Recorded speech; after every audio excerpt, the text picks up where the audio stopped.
Hi everyone, my name is Ridhyangi Jain and I welcome you all to खबरपुर, आपका अपना ज्ञान का अड्डा। आज हम बात करने वाले हैं जियोपॉलिटिकल सिनेरियो के हॉट टॉपिक और हॉट स्पॉट यानी कि इंडो पैसिफिक रीजन की। इस वीडियो में हम इंडो पैसिफिक रीजन से रिलेटेड सारी रेलेवेंट इन्फॉर्मेशन डिस्कस करने वाले हैं।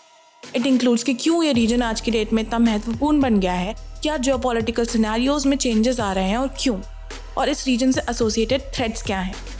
चलिए पहले जानते हैं कि ये रीजन है कौन सा। तो अफ्रीका की ईस्टर्न कोस्ट से लेकर यूएस के वेस्ट शोर तक का रीजन यानी कि इंडियन ओशन और पैसिफिक ओशन के बीच का रीजन, इसको इंडो पैसिफिक रीजन कहा जाता है। ये रीजन दुनिया की आधी से ज़्यादा जीडीपी और पॉपुलेशन को कवर करता है। इसी के साथ इस रीजन में इन्वेस्टमेंट और रिटर्न पोटेंशियल भी बहुत ही ज़्यादा है, क्योंकि ये रीजन अभी तक प्रॉपर्ली लेवरेज नहीं हुआ है और मोस्टली सारी कंट्रीज डेवलपिंग फेज में है। अगर नेचुरल रिसोर्सेज की बात करें तो ये रीजन मिनरल डिपॉजिट्स और offshore oil and gas depositories के मामले में भी बहुत रिच है। साथ ही इस रीजन में बहुत सारे मेजर बायोडाइवर्सिटी स्पॉट्स भी लोकेटेड है। लेकिन एक मेजर रीजन जिसकी वजह से इस रीजन की सिग्निफिकेंस दिन पे दिन बढ़ती जा रही है वो है इसका ट्रेड और commerce. Indo Pacific has become the centre of gravity for the global trade and commerce. इस रीजन की स्ट्रैटेजिक जोग्राफिकल लोकेशन और सोशो पॉलिटिकल चेंजेस दोनों ही रिस्पॉन्सिबल है इसकी बढ़ती जा रही महत्वता के लिए।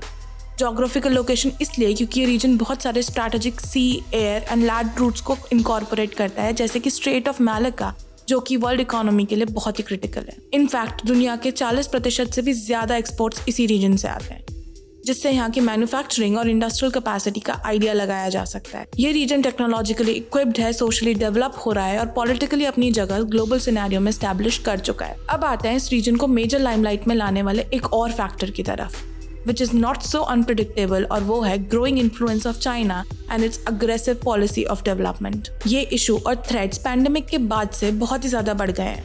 US-China Cold War, Indian border issue with China along the LAC, its border road initiative and its wolf diplomacy, ये सब चाइना की अग्रेसिव पॉलिसीज का साक्षात प्रमाण है। इंडिया के नेबरिंग लगभग सारी कंट्रीज चाइना के वजह से डेट रिडन है, जिसके कारण China always has an upper hand in influencing their social, political as well as economic scenarios. In fact शायद पूरे ही इंडियन सबकॉन्टिनेंट का। China is observe to have supported terror funding, smuggling, illicit trade, cyber frauds and what not. लेकिन अब बात Indian subcontinent तक बची कहाँ है। चाइना अब उसकी पॉलिसीज को एक्सपैंड कर रही है मिडिल ईस्ट में, the region which is already vulnerable in all the respects.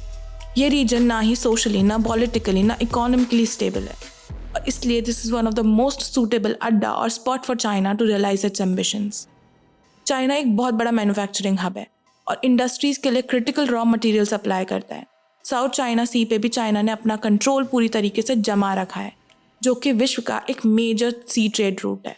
इन्हीं रीजन से दुनिया की सारी पावरफुल कंट्रीज पे भी चाइना का इंडस्ट्रियल और ट्रेड डिपेंडेंस का सिक्का बखूबी चल रहा है। जाहिर सी बात है कि इससे इनसिक्योरिटी ना ही सिर्फ इंडियन सबकॉन्टिनेंट और मिडिल ईस्ट में हो रही है, बल्कि यूएस, यूरोप, ऑस्ट्रेलिया, जापान और भी कई रीजन्स में हो रही है। यूएस चाइना कोल्ड वॉर भी काफ़ी टाइम से चल रहा है और वर्ल्ड की सारी countries including the powerful ones are preparing their best to counter China and its aggression. इसी के रिस्पॉन्स में हाईलाइट हुआ है इंडो पैसिफिक रीजन, जहाँ अब सबकी नज़र गड़ी हुई है। क्वाड ग्रुपिंग हो, G20 हो या फिर पॉलिसी इंटरवेंशंस जैसे कि यूएस की हाल ही में इंट्रोड्यूस्ड इंडो पैसिफिक स्ट्रैटेजी, ये सब बस चाइना को काउंटर करने के लिए और इस रीजन के इकोनॉमिक और रिसोर्स पोटेंशियल को यूज करने के लिए किया जा रहा है। एक्सपर्ट्स ने चाइना की इस टेंडेंसी को नाम दिया है पैक्स सिनेका का, following PACS Britannica and PACS Americana, reflecting their respective eras of authoritarian rules. हालांकि पैक्स सिनेका जो कि चाइना से एसोसिएटेड है, वो पैक्स अमेरिकाना और पैक्स ब्रिटानिका से बिल्कुल अलग है। वो इसलिए क्योंकि ये दोनों बेस्ड थे रूल बेस्ड ऑर्डर के ऊपर। ऑथोरिटेरियन पावर्स का तो डेवलपमेंट हुआ ही है, लेकिन उनकी कॉलोनीज या कंट्रीज जिन पे उनका कंट्रोल था, उनका भी डेवलपमेंट हुआ। अब अगर बात करें पैक्स सिनेका यानी कि चाइना की, तो इसकी पॉलिसी के अकॉर्डिंग बस इसका ही डेवलपमेंट ज़रूरी है, at the cost of anything. जब इंडो पैसिफिक की बात आती है, जहाँ चाइना को विलन कहना गलत नहीं होगा, इंडिया को हीरो कहना भी एकदम सही है। और शायद इसलिए ही ये बात सपोर्ट करी है Japan, US, France, Germany, Australia, UK और भी बहुत सारे देशों ने through their diplomatic statements. India की ताकतवर और well equipped military, diplomatic power, economic capabilities, industrial output, strong leadership और ग्रोथ प्रॉस्पेक्ट्स सभी इंडिकेट करता है कि India is the key to balance out Chinese aggression on the global front. अच्छी बात यह है कि इंडिया इस बात को बखूबी समझता है और इस डायरेक्शन में एक स्ट्रैटेजिक अप्रोच के साथ आगे बढ़ भी रहा है। इंडिया की नेबरहुड फर्स्ट पॉलिसी हो, एक्ट ईस्ट पॉलिसी हो या करंट फॉरेन पॉलिसी और डिप्लोमेटिक डायलॉग्स, सभी से वो अपनी इंपॉर्टेंस और सिग्निफिकेंस को असर्ट और डेवलप दोनों ही कर रहा है। ऐसे ही इन्फॉर्मेटिव और इंटरेस्टिंग कंटेंट के लिए बने रहिए इस चैनल पे और चैनल को सब्सक्राइब और वीडियो को लाइक ज़रूर करें और शेयर भी ज़रूर कर देना, क्योंकि ज्ञान बांटने से ही बढ़ता है। If you have some views or data to substantiate, do use the comment section to do so. And I will see you very soon. Till then, stay healthy, happy and aware. Thank you so much.